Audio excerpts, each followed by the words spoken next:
planteamos es que si queremos elevar el discurso desde un punto de vista de arquitectura empresarial y queremos que realmente llegar hacia arriba, pues hay una casuística que es TOGAF, que es un framework, ¿vale?, de arquitectura empresarial que nos posibilita, digámoslo así, y veremos qué convergencias tiene con DAMA, ¿vale? Entonces, ese es un poco el punto. Quizás el primer punto es simplemente de reflexión, ¿no?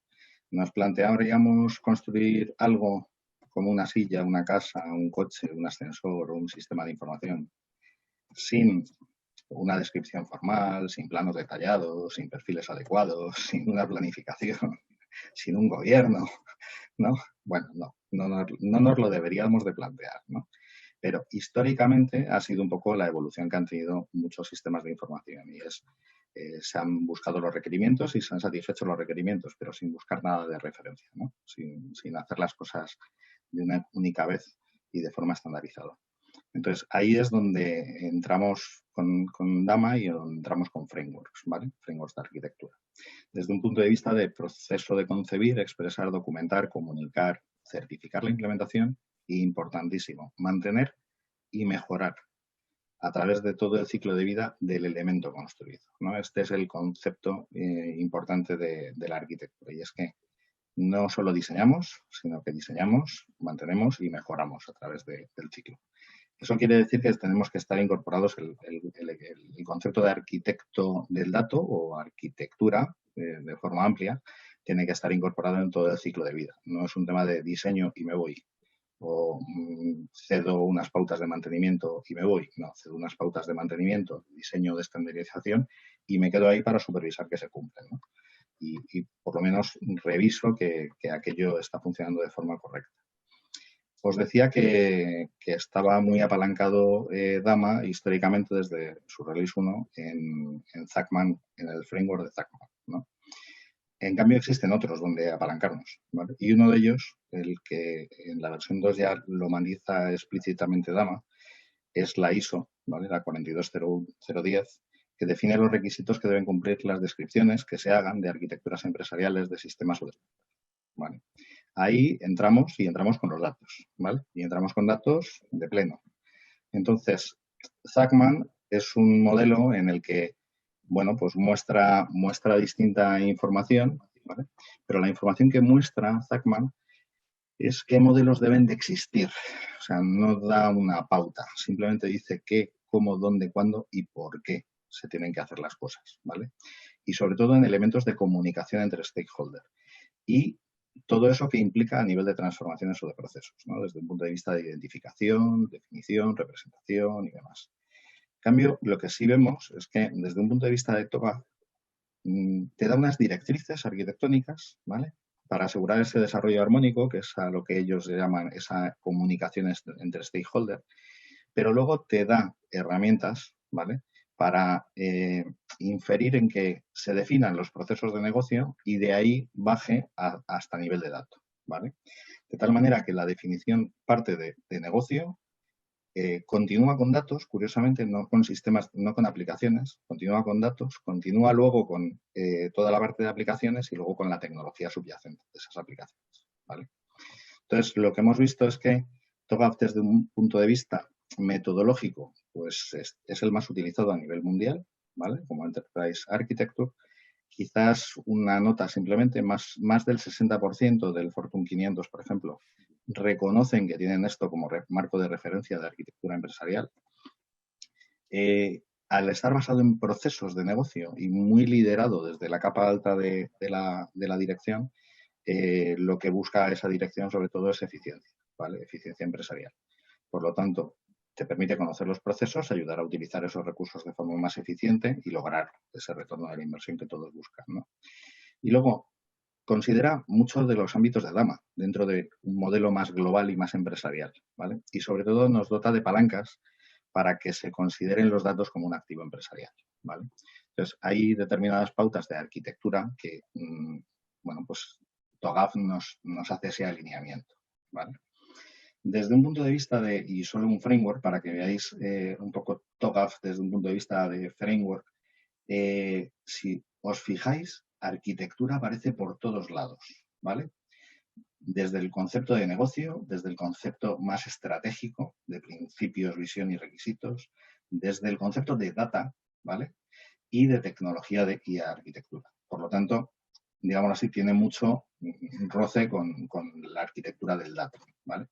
Y si nos vamos un poquito más abajo, este es el modelo que nos planteamos, que he planteado el grupo de arquitectura como modelo colaborativo, ¿no? entre los frameworks. Y es, desde un punto de vista de TOGAF se queda corto en muchísimas cosas de Data Architecture y de dato, ¿vale? Que lo contiene Dama. Por lo tanto, Dama debe de influenciar pues, ese crecimiento de ese otro framework o complementarlo. Y por otro lado, nos permite un alineamiento, porque habla de entidades, habla de lógica, habla de componentes físicos, habla de estándares, habla de información, habla del dato en muchos de sus ámbitos, ¿vale? Desde un punto de vista organizativo también lo define, desde muchos ámbitos define todo este mundo del dato. Y por eso simplemente queríamos pues, mostraros estas slides para que realmente, bueno, pues reflexionemos o nos ayudemos a reflexionar entre todos que no estamos solos en el universo en Dama y que tenemos sobre todo palancas que nos pueden permitir el crecer hacia negocio, proponiendo esa ampliación de esos servicios hacia una arquitectura empresarial, ¿vale?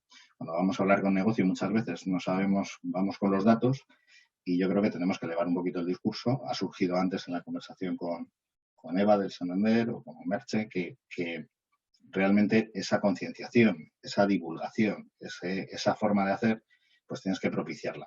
Y una arquitectura empresarial y hablar de esa arquitectura empresarial te permite tener ese debate con la dirección de las compañías, ¿vale? Y esto es todo. Dejo el testigo a Pilar y adelante, Pilar, dejo de compartir. Si tenéis cualquier pregunta, perfecto, y si no, pues tenéis ahí mis datos, me contactáis y sin ningún problema. ¿Vale?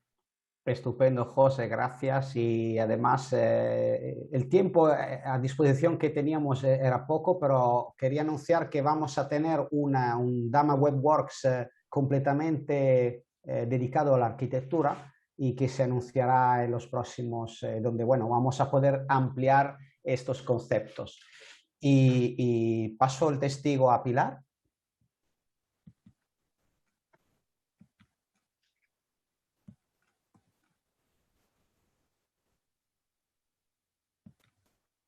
Pero no veo Pilar conectada.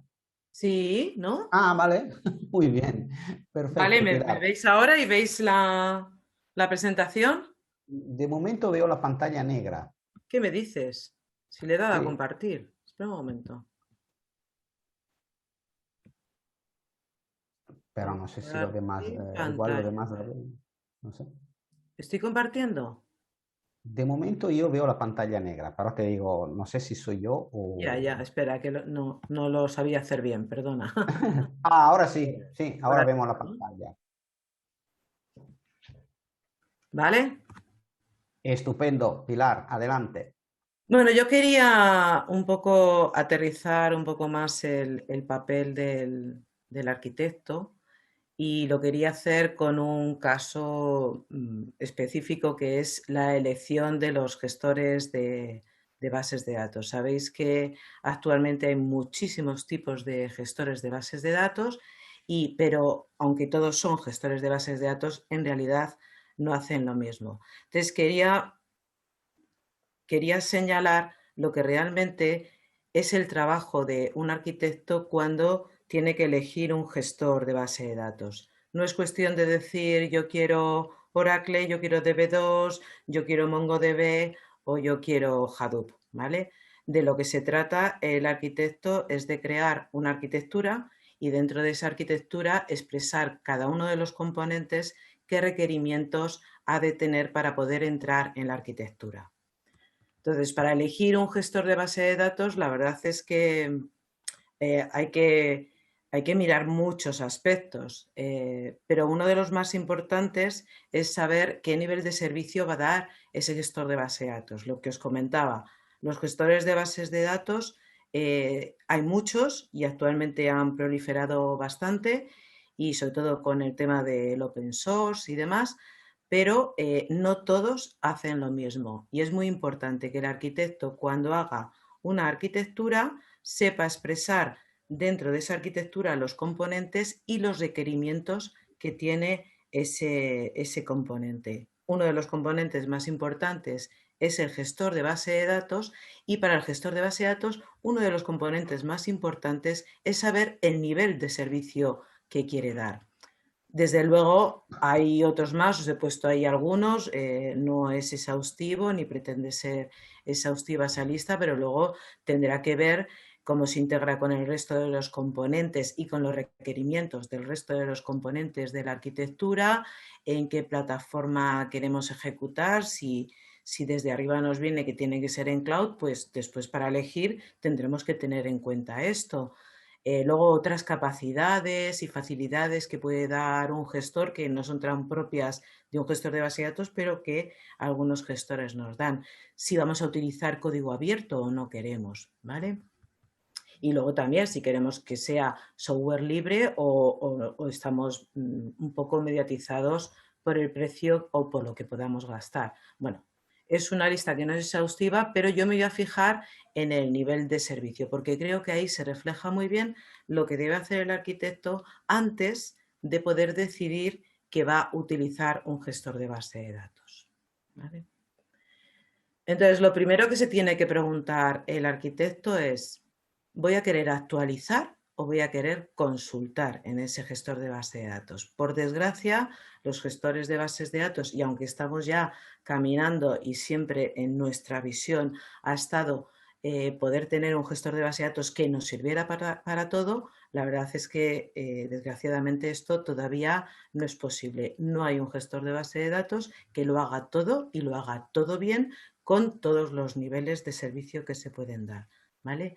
Entonces, lo primero que te preguntas es: ¿voy a actualizar y cómo voy a actualizar? ¿Voy a utilizar unidades de trabajo, unidades de recuperación, transacciones, como queráis llamarlo? Ese concepto de todo o nada. Tengo que hacer una serie de tareas para poder hacer esta labor y se tienen que hacer todas o ninguna de ellas. Ese concepto de unidad de trabajo realmente no está presente en todos los gestores de base de datos porque no lo necesitan para su propósito, ¿vale? Entonces, esto es lo primero que nos tenemos que preguntar. Y para poder hacer esas unidades de trabajo, lo importante es que todas esas tareas tengan un carácter atómico, es decir, lo que os acabo de decir, o se hace todo o nada, la A de ACID. Que además el estado en el que quede la base de datos sea consistente, igual que lo era antes de que entrara esa unidad de trabajo, ¿vale? Y por lo tanto, todos los que vemos, los datos que están en la base de datos, siempre van a ser datos consistentes e íntegros y todos vamos a ver lo mismo. Además, que tenga un nivel de aislamiento de esas unidades de trabajo, isolation, ¿no?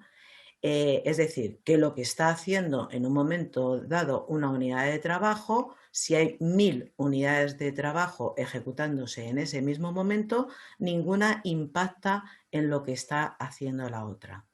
Y por último, la durabilidad o lo que llamamos persistencia, que es que una vez que se ha hecho esa transacción, pues está hecha para siempre, pase lo que pase, incluso si el sistema se cae. Esa actualización, esa transacción se ha hecho. Apelo a vosotros y a pensar qué pasaría si hicierais un traspaso de dinero entre dos cuentas y os lo hubieran quitado de una cuenta pero no os lo hubieran puesto en la otra. Ese es el concepto de unidad de trabajo y aparece el nombre de bases de datos ACID, que es relativamente moderno, para tener en cuenta que estas bases de datos realmente... Ay, perdón, que he ido para atrás. Estas bases de datos realmente nacen en lo que llamamos en lo que yo llamo la era OLTP, cuando el OLTP, el Online Teleproceso, era lo más importante y las bases de datos se desarrollaban para ese entorno. Pero posteriormente se les llamó bases de datos ACID y que son el acrónimo de estos conceptos que os acabo de comentar. Entonces, este requerimiento es muy importante. ¿Le necesitamos en nuestra base de datos o no? Lo vamos a necesitar cuando queramos hacer actualizaciones concurrentes y masivas sobre las bases de datos. Apareció entonces en esa era OLTP una serie de gestores de bases de datos. Primero aparecieron los jerárquicos, después aparecieron los RED que tienen modelo, el modelo Codasil, y por último apareció el modelo relacional. El modelo relacional realmente se cargaba prácticamente los modelos anteriores, aunque, y esa es otra historia, sigue habiendo bases de datos tipo red y tipo jerárquico. Muchas entidades financieras sobre todo las mantienen porque funcionan bien y no las han modernizado o no las han cambiado y se siguen manteniendo alguno de esos gestores de base de datos, pero ya a partir de entonces todo lo que se hace es relacional. Entonces, el modelo relacional, aunque nace en el entorno OLTP y respondiendo a esos gestores de bases de datos que necesitábamos para eso, está diseñado por Code, que además es premio Alan Turing, profesor de universidad y empleado de un research de IBM, pues crea ese modelo y prácticamente casi todo lo que se desarrolla a partir de entonces está basado en ese modelo, con más o menos acierto en el modelo relacional. Ahí tenéis las 12 reglas de Code. Os invito a que las reviséis para ver cómo los gestores de bases de datos realmente cumplen las reglas relacionales. Os podréis llevar alguna sorpresa de algunos que creéis que son muy relacionales y no lo son, y algunos que no parecen relacionales, pero sin embargo cumplen muy bien las reglas del modelo relacional. Tened en cuenta que lo que quería decir era lo que era un gestor de base de datos o qué funciones debía crear un gestor de base de datos que además cumpliera que no tiene ningún enlace con el entorno físico o que toda la información está en el nivel lógico y no reside en el nivel físico. De ahí viene el tema de relacional, ¿vale? Entonces, deberíamos saber si queremos hacer este tipo de actualización y además también deberíamos querer saber qué nivel de transacciones por segundo queremos, porque no es lo mismo querer hacer una transacción por segundo o incluso una por minuto que querer hacer 1 millón de transacciones por segundo, ¿vale? Que la verdad es que cada vez han seguido evolucionando, aunque no oigamos hablar mucho de ellas, han seguido evolucionando y dando cada vez un nivel de servicio más alto, ¿vale? Pero claro, con esto no nos bastaba y es verdad que esto también se da en el tiempo. Después aparecen las grandes consultas, son entornos que realmente lo que hacen sobre todo es consultar datos, sí que actualizan, pero es más bien un nivel de aprovisionamiento, vamos insertando. Sería deseable que también borráramos, pero tenemos un gran síndrome de Diógenes y normalmente no borramos, pero sería bueno que también borráramos. Pero la tarea principal de estos gestores es dar grandes consultas, hacer minería de datos y hacer analítica. Estamos en lo que llamamos la era de Data Warehouse y en la que diferenciamos un poco los gestores que pertenecen más al entorno informacional y los gestores que pertenecen más al entorno operacional. Y aparecen esos repositorios, digamos, que hemos llamado Data Warehouse, Data Mart, incluso aquí también aparece el Operational Data Store, que es un entorno, es una base de datos, digamos, informacional, pero que contiene toda la información del entorno operacional, ¿vale? Y aquí aparecen unas nuevas técnicas, digamos, sobre ese modelo relacional aparecen unas nuevas técnicas. Aunque ya teníamos particionamiento en el entorno operacional, pero para otros propósitos, aquí aparece para poder dar ese nivel de servicio que requerimos de rendimiento a la hora de hacer las consultas, que es el procesamiento en paralelo.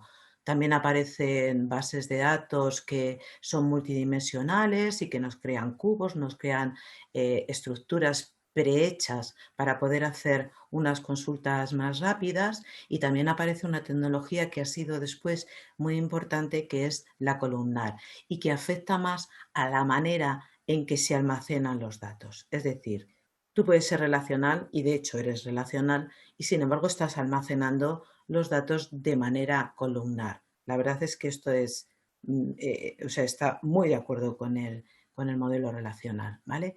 Y lo que haces es almacenar columnar para conseguir muchas cosas, puesto que las columnas tienen un parecido entre ellas muy adecuado, pues se puede hacer más encriptamiento, se puede buscar de una manera más rápida y demás, ¿vale? Entonces aparecen nuevos gestores de bases de datos, incluso algunos van incluidos con una máquina, ¿no? Los armarios estos analíticos, pero que realmente lo que están haciendo es ampliar el valor del modelo relacional. Pero claro, como no estábamos contentos con esto, pues nos aparecen nuevos requerimientos. Así ha ido siempre la informática. Aparecen nuevos requerimientos. Esto tiene vida propia, perdonad, está dándole solo a los estos, debe ser que he puesto algo.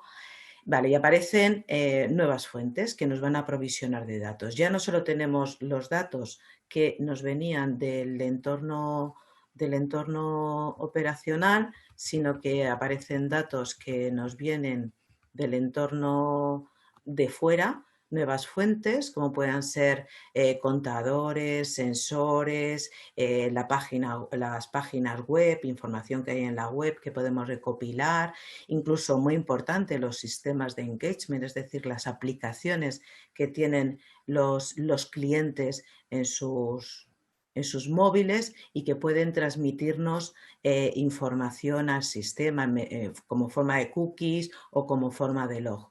Y aparece también una nueva manera de hacer analítica, que es la exploratoria y el descubrimiento. Es decir, ahora tengo un montón de datos y voy a ver qué encuentro ahí. A ver si encuentro patrones, a ver si encuentro información que me pueda servir para algo, para tomar decisiones, como siempre utilizamos. Y esto es lo que hemos llamado la era Big Data, o yo llamo era Big Data, pero es realmente cuando aparece el Big Data, cuando aparecen todas estas nuevas fuentes. ¿Qué es lo que pasa? Que nuestros repositorios empiezan a crecer exponencialmente y ya el particionamiento que habíamos utilizado antes simplemente para hacer paralelismo, pero que lo preparábamos nosotros para hacer ese paralelismo, se crea una nueva manera de hacer el particionamiento, cuyo objetivo principal es poder añadir perfectamente todas las particiones que queramos, todos los discos que queramos, aunque el sistema esté funcionando. Vamos a ir cargando datos. Desde luego aquí el aprovisionamiento es casi siempre ir para adelante, para adelante, para adelante. De hecho, entra información que al día siguiente ya está obsoleta y no vale para nada. Y aquí reclamo el ciclo de vida, ¿no?, de gobierno de datos. Y va entrando información, los sistemas se quedarían pequeños o serían muy caros en el caso de utilizar las tecnologías anteriores, y aparece una nueva manera de particionamiento que consiste en que yo puedo añadir particiones sin tener que hacer nada o que no sea visible para para la dinámica del gestor de base de datos en ningún momento. Esto se basa en duplicación. No puedo extenderme en esto porque... Sí, ¿Vale? esto quería decirte. Bueno, repito, es una primera aproximación porque Pilar nos tiene preparada una ponencia bastante más profunda que vamos a hacer en el próximo evento, como decía, monográfico sobre arquitectura. Así que gracias, Pilar, pues muy interesante. Como, bueno, no me esperaba otra cosa de ti. Así que vamos a cambiar de tercio y vamos a dejar la palabra al siguiente que es en agenda, que es mi amigo y colega Mario de Francisco, que tiene preparada una especie de mesa, bueno, especie no, una mesa redonda sobre cómo aplicar la metodología Agile dentro del gobierno de datos de una organización. Sin más, te cedo la palabra, Mario. Buenas, ¿qué tal? Bueno, muchas gracias, Michele. La verdad que un evento súper interesante con ponencias de mucho nivel. Y bueno, pues como decía